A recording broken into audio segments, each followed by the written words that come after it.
ቪዲዮ ሰርቶ እየሰራው ልክልሻለሁ። ቤተሰቦቼ ጋር ላስቀምጥሽና እኔ ሄጄ ልስራ ስላት ጥላዬን ከሄድክ እሞታለሁ ራሴን አጠፋለሁ ስትል ወንድሙን ለምነው እሺ በቃ የማውረጃውን እኔ ከፍልላችኋለሁ ብሎ ወንድሙ ይዟት በሳውዲ መከራ እንዳትደፈር ሴት ናት። ብዙ መከራ አይቶ ብዙ ተቀጥቅጦ ሳውዲ በሰላም አደረሳት። ከወራት በኋላ ሳውዲ ስትደርስም ወንድሙ ጋር አስቀምጧት ወለደች፣ ታረሰች። እሱ ገጠር ፍየል እየጠበቀ እየሰራ 1300 ሪያል እየላከላት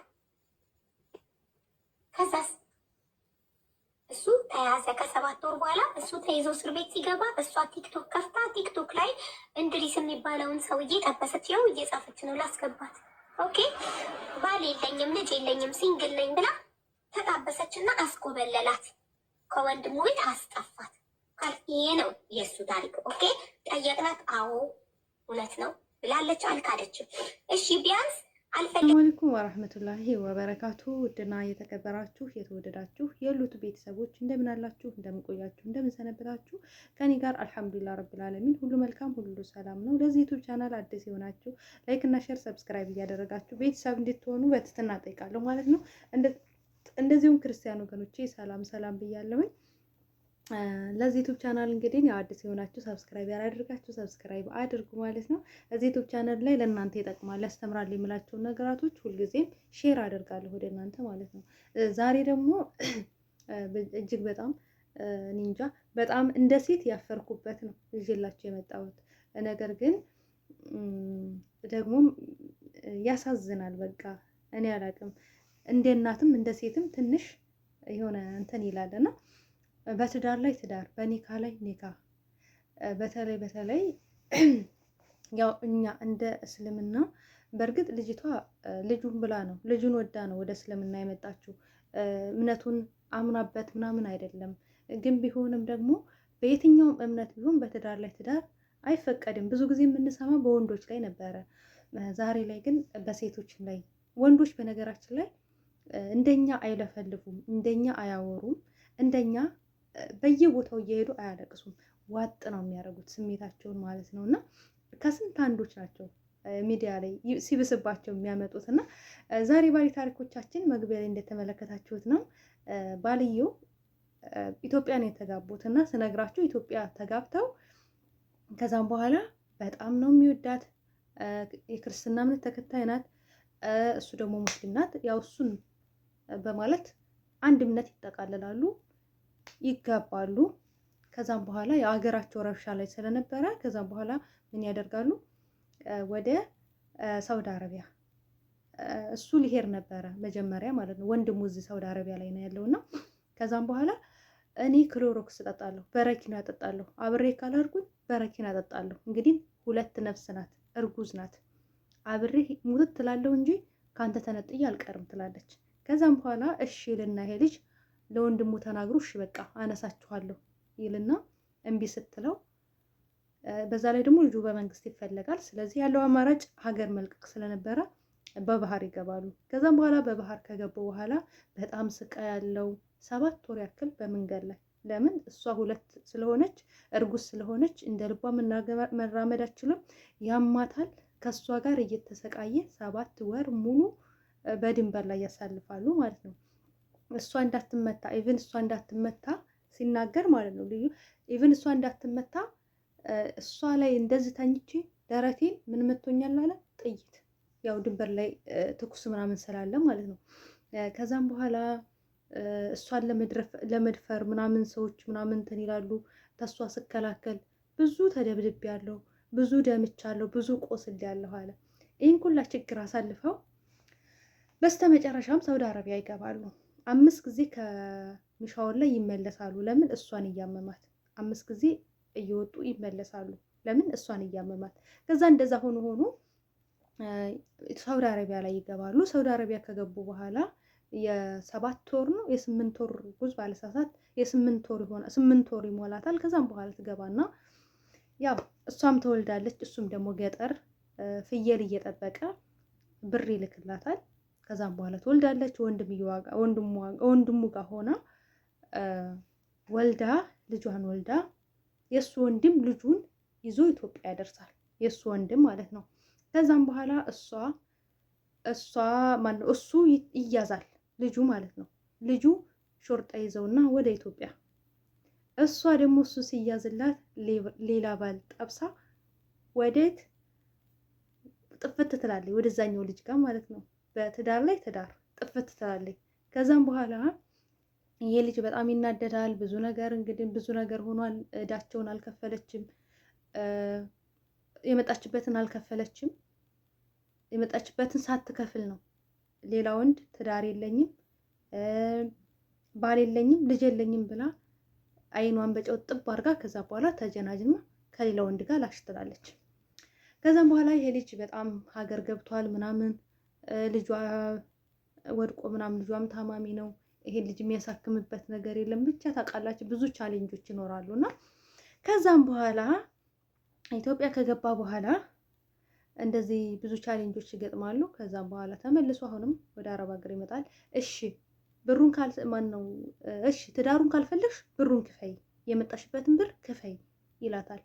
አልከፍልም፣ ታይ ጥሩ አይደለም፣ ልጃችን ይህንን ታሪክ መስማቱ አይቀርም፣ ለማደጎ ስጠው፣ አንተም ማንም ሰው በህይወቴ ጣልቃ እንዳይገባ ልጁንም ለማደጎ ስጠው ትለዋለች። ለማደጎ ስጠው። እኔ ለመጀመሪያ ጊዜ ማለት አሉ አንዳንድ እናቶች፣ እኔ ምን እንደሚነካቸው አላውቅም። ብዙ ጊዜ እናት ለሴት ልጅ ሩህሩህ ናት። ወንድ ልጅ ነው ብዙ ጊዜ በጭካኔ የሚታወቀው፣ ግን ሴቶች በዚህ ልክ ለምን እንደጨከኑ አላውቅም። ከዛ እንደዛ ትለዋለች። ከዛም በኋላ ይለምናታል። ከዛ በኋላ ሀቢባ ቤት ያመጣታል፣ ይከሳታል። ሀቢባ ቤት ማለት ነው።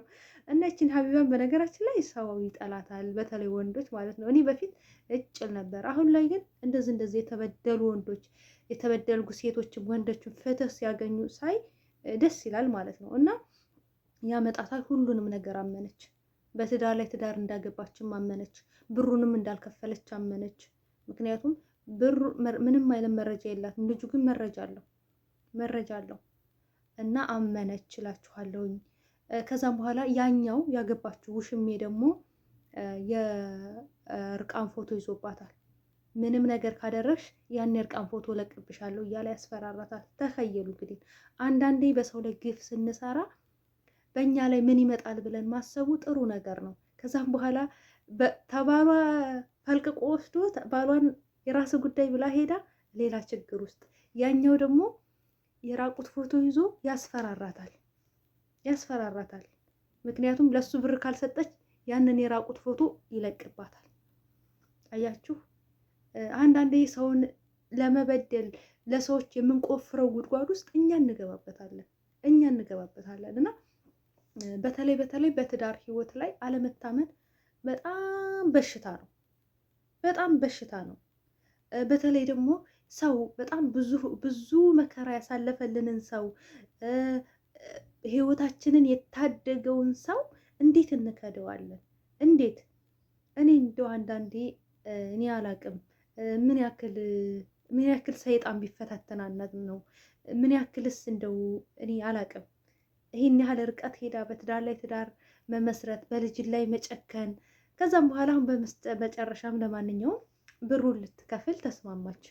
ብሩን እሱን እምቢ ብለው ነበር፣ አላቅልህም ብለው ነበር። አሁን ላይ ግን በቃ ፎቶሽም ይወጣል ምናምን ስትባል አሁን ብሩን ለመስጠት ተስማምታለች ማለት ነው። ብሩን በየወሩ ልትከፍል እያጠራቀመች በየወሩ የሰራችውን ልትከፍል ተስማምታለች። ከ2 ዓመት በኋላ ብሩን ልጅየው ፍትህ አገኘ እላችኋለሁኝ። እና አንዳንድ ጊዜ መበደል ጥሩ ነው። ሰውን አትበድሉ። ወላሂ ሰዎች ይበድሏችሁ። ሰዎች ሲበድሏችሁ ለጊዜው ሊሰማችሁ ሊያማችሁ ይችላል። ግን እነዛ የሚበድሉ ሰዎች መጨረሻቸው አያምርም። ወላሂ መጨረሻቸው አያምርም። እኔ ሰው በድዬ መጨረሻ አያምርም። ሰውን ለመበደል ስነሳ የኔ መጨረሻ ምንድን ነው ብዬ ማሰብ አለብኝ ቀድሜ ማለት ነው። እኔ እወድቃለሁ። ሰዎችን ለመበደል በተነሳውበት ጊዜ እኔ ለራሴ እወድቃለሁ። እሷ በትዳር ላይ ትዳሯን የራሱ ጉዳይ ብላ ስትሄድ ግን የገጠማት ወንድ በጣም እጅግ በጣም አስነዋሪ ነው። እጅግ በጣም አስነዋሪ። እኔ አላቅም። እና ደግሞ በቃ ምንም በተመለከተ ነው ሴት ልጅ ራቁታችሁን የምትልኩ ሴቶች ግን አስባችሁታል? አሁን የመጀመሪያ ሚስቱን ልጅዮ ማለት ነው የመጀመሪያ ሚስቱን እርቃኗን በየአክስቶቿ በየአጎቶቿ በየቤተሰቦቿ የእርቃን ፎቶዋን ልኮላቸዋል። እናንተ ቆይ ለምንድን ነው የእርቃን ፎቶ የምትሰጡት ለወንድ ልጅ? ለወንድ ልጅ የእርቃን ፎቶ መስጠት የለባችሁ። እድሜ ልካችሁን አንገታችሁ እንደዚህ ደፍታችሁ እንዲኖሩ ነው የሚያደርጋችሁ። ስለዚህ ከእንደዚህ አይነት ነገር እራሳችሁን ጠብቁ ሀባቢ። እውነቴን ነው የምላችሁ። በጣም ከባድ ነው እጅግ በጣም ልጅዮ እኔ ወንድ ልጅ አሳዝኑኝ አያውቅም ነበረ፣ ግን ይሄ ልጅ አሳዘነኝ። ለካ የሴት ከሃዲም አለ። እኔ ብዙ ጊዜ ወንዶች ናቸው ከሃዲዎች እንደዚህ እንላለን። ከሴትም ከሃዲ አለ፣ ከወንድም ታማኝ አለ፣ ከሴትም ታማኝ አለ። ከወንዶች ከሃዲ እንዳለ ሁሉ የወንዶችም ታማኞች አሉ። ሁሉንም ጥፍጥፍ አድርገን አንስደብ። እውነት ወላሂ በጣም ነው አጅበኝ ማለት ነው። እና እላችኋለሁ ውዶቼ ማሮቼ፣ አላህ ይጠብቀን ከእንደዚህ አይነት ነገር። እኛም ደግሞ እንደዚህ አይነት አስነዋሪ ነገር እንዳንሰራ። ምክንያቱም አንድ ሰው ካልፈለግነው አልፈልግም በቃ ማሰላማ ብላችሁ መሸኘት ትችላላችሁ። ነገር ግን በሰው ህይወት ላይ መቀለድ፣ በትዳር ላይ ትዳር በህግም ያስቀጣል፣ በሃይማኖትም ደግሞ ትልቅ ወንጀል ነው። በተለይ እንደ ሙስሊም በጣም በጣም በጣም በጣም ትልቅ ወንጀል ነው። ወላሂ ነው የምላችሁ። እና እባካችሁ ለዝሙት የሚያነሳሳችሁን ነገር አሸንፉ። ሰይጣንን አውዙ ቢላሂ በሉ። ወደ መልካም ነገር በመልካም ነገር ራሳችሁን ጥመዱት። ራሳችሁን በመልካም ነገር ተጠመዳችሁት፣ እውነቴን ነው የምላችሁ፣ እናንተ ለመጥፎ ነገር ለመጥፎ ስራ ጊዜ የላችሁ። ራሳችሁን በመልካም ነገር ቢዚ አድርጉት እላችኋለሁ። ውዶቼ ማሮቼ ወዳችኋለሁ። ላይክ እና ሼር ሰብስክራይብ አድርጎ በሌላ ቪዲዮ እስከምንገናኝ በያላችሁበት ዓለም ዳርቻ ሰላማችሁ ይብዛልኝ። ሰላም አለይኩም ወራህመቱላሂ ወበረካቱ።